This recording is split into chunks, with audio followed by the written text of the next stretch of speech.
Assalamualaikum warahmatullahi wabarakatuh. Dan syukurillah salatan wassalamun mutalazimin ala Rasulillah. Bapak Ibu sekalian, ini presentasi ZI ini maksudnya adalah sosialisasi sebenarnya ya. Jadi kita sering bersentuhan dengan sesuatu atau ada di sekeliling kita, namun kita tidak sadar itu benda apa. Nah, itu yang sering terjadi di kita. Z itu apa gitu. Dan kita tidak tahu apa isi Z itu. Z itu sebenarnya predikat ya, predikat bagi kantor atau lembaga yang berkomitmen untuk menjadikan lembaganya atau kantornya itu wilayah yang bebas korupsi dan orientasi melayani. Itu sebenarnya intinya dari ZI. Jadi makanya di ZI itu ada dua tahapan, ada tahapan meraih WBK dan meraih WBBM. Nah, kita sudah berada di tahapan yang kedua, meraih WBBM. Di dalam pembangunan ZI itu, seperti yang kita tahu ada 6 area ya, area 1 sampai 6. Yang pertama manajemen perubahan, kemudian yang area 2 penataan tata laksana, yang ketiga penataan sistem SDM, kemudian yang ketiga penguatan akuntabilitas, yang keempat, yang kelima penguatan pengawasan, yang ke 6 peningkatan pelayanan publik. Jadi dari 6 area itu saya adalah koordinator area 2. Kalau area 1 secara garis umum itu semua kegiatan pembangunan zona integritas, perubahan yang terjadi dalam suatu kantor itu tergambar di situ.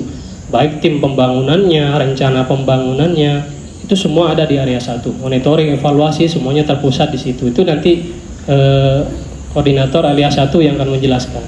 Ini agar tidak terlalu meloncat, makanya saya kasih prolog dulu ya. Nah, kemudian di area 2, penataan tata laksana. Dari bahasanya aja tata laksana. Tata laksana itu bagaimana cara mengurus. Jadi gampangnya tata laksana ini bagaimana mengurus kantor, mengelola kantor. Itu di area 2 intinya di situ. Nah, tujuan dari penataan area 2, artinya area pengelolaan kantor itu tujuannya agar sistem perkantoran kita itu menjadi efektif, efisien, kemudian jelas dan terukur. Itu tujuannya. Untuk bisa menjadi kantor yang sistem perkantorannya efektif, efisien, jelas dan terukur, itu harus beberapa unsur yang dipenuhi. Nah, ini sering kita tidak paham. Yang pertama berkaitan dengan SOP ya. SOP itu standar operasional prosedur. Jadi setiap kegiatan kita itu wajib ada SOP-nya begitu. Nah, ini terkadang kita tidak paham. Sering menjadi pertanyaan dari tim penilai. Biasanya ditanya begini, core bisnis Pengadilan Agama Tenggarong itu apa? Bapak Ibu mungkin gampang menjawab ini, cuma tidak paham maksud pertanyaan ini kemana. Core bisnis itu Bapak Ibu sederhananya adalah inti pelayanan kita tuh apa itu. Kalau puskesmas kan melayani kesehatan. Kalau core bisnis kita apa? Itu harus tahu kita semua. Kalau pelayanan kita berkaitan dengan menerima, memeriksa dan mengadili suatu perkara, itu adalah core bisnis kita. Nah, dari core bisnis ini yang tidak bisa berjalan tanpa adanya supporting unit bahasanya ya. Jadi seperti kesekretariatan, adanya kepanitraan, itu adanya agar bisa terrealisasinya core bisnis tadi. Nah, dari setiap kegiatan yang ada, seperti kita mulai dari meja penerimaan misalnya. Penerimaan perkara itu kan ada SOP-nya.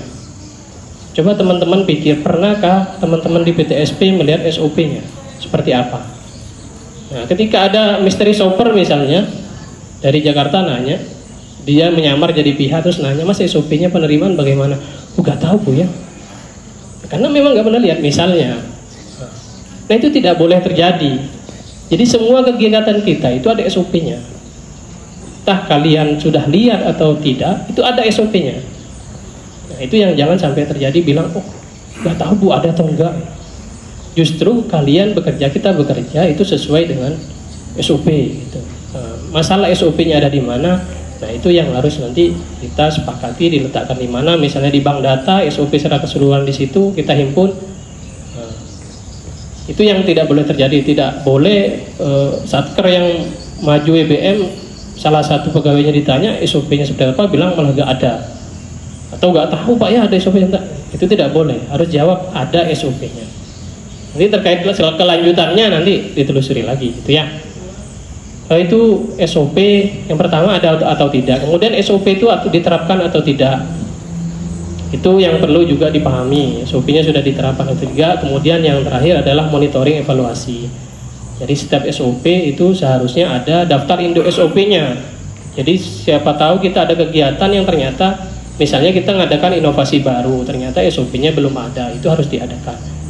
Nah itu Bapak Ibu harus memahami ya terkait SOP. Kemudian agar perkantoran ini bisa berjalan efektif, efisien, jelas dan terukur, syarat yang kedua itu kita sudah menerapkan e-office. E-office itu perkantoran kita sudah basisnya elektronik gitu. Jadi ketika ada misteri shopper nanya, kita sudah berbasis elektronik. Enggak tahu Pak ya. Jangan menjawab seperti itu. Kita itu dari jenjang pengawasan pimpinan ke pegawai, seluruh pegawai itu kita sudah memakai e-office ya, sudah menerapkan e-office. Atau kinerja satker kita, penilaiannya itu juga sudah memakai e-office. Seperti Esakip Komdanas terkait absensi juga itu sudah menggunakan e-office. Kemudian Kinsatker ini yang paling banyak menjadi acuan. Misalnya mediasi kita bagaimana, laporan kita bagus atau tidak, laporan pengawasan misalnya itu semua ada di e-office. Artinya kita sudah menerapkan e-office. Jangan ketika ada orang nanya sudah menerapkan e-office atau belum, kita jawab nggak tahu. Kita sudah ya. Nah, kemudian terkait kinerja pegawai, misalnya Bu Ketua mau memantau teman-teman hakim bisa melalui Sipedis atau SIPP, itu sudah bisa memantau PP kinerja, membuat BAS bagaimana, itu sudah pakai elektronik semua kita sudah, karena sudah bisa dipantau melalui aplikasi yang ada. Kemudian manajemen SDM misalnya ada apa Siskai ya, yang persuratan itu, ini namanya agak menggelitik. Siskai ini sistem persuratan kita. Dulu kita bisa tahu SK ketika di print out, sekarang sudah melalui sistem WA. Itu berarti kita sudah menerapkan e-office.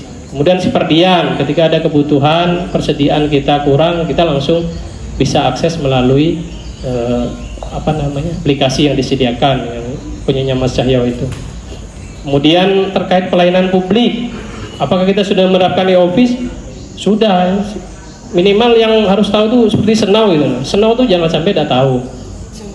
Senau itu sistem notifikasi WhatsApp itu terkait pihak mau hadir ke persidangan, kemudian kapan dia harus ngambil produk, itu minimal harus tahu. Kita sudah melayani publik dengan aplikasi loh, baik elektronik loh gitu maksudnya. Kemudian e-perintara, persyaratan pendaftaran itu sudah elektronik juga. Kemudian antrian pendaftaran juga sudah elektronik, dan beberapa aplikasi yang lain mungkin ini lebih nanti dijelaskan di area 6 karena itu areanya yang bersentuhan langsung ke pelayanan publik. Kemudian yang terakhir terkait keterbukaan informasi, bahwa di kita ini ada namanya PPID ya, Pejabat Pengelola Informasi dan Dokumentasi. Nah itu yang berwenang nanti ketika ada misalnya layanan kita kurang pas, kemudian tindak lanjutnya bagaimana, itu kita punya strukturnya ada, dan pejabat yang ditunjuk juga sudah ada. Jadi ketika ditanya siapa pejabat PPID-nya, jangan bilang tidak tahu, ada ya, atau bilang tidak ada. Kemudian terkait inovasi dan keterbukaan informasi, itu juga kita sudah melakukan monitoring. Monitoringnya kapan ya? Ketika mau rapat bulanan itu, ketika ditanya sudah dimonif kah ininya terbuka informasi, ya sudah. Kapan ya? Ketika rapat bulanan itu. Kemudian yang terakhir adalah manajemen media. Jadi sebagus apapun kantor kita, ketika manajemennya tidak bagus, maka tidak diketahui oleh masyarakat luas. Mungkin itu inti yang ada di area 2 yang perlu Bapak Ibu ketahui ya. Nanti dari area-area lain atau dari pimpinan, Ibu Ketua dan Ketua ZI. Apabila ada yang perlu ditambahkan di area 2, mohon saran dan masukannya. Mungkin sekian, kurang lebihnya mohon maaf. Assalamualaikum warahmatullahi wabarakatuh.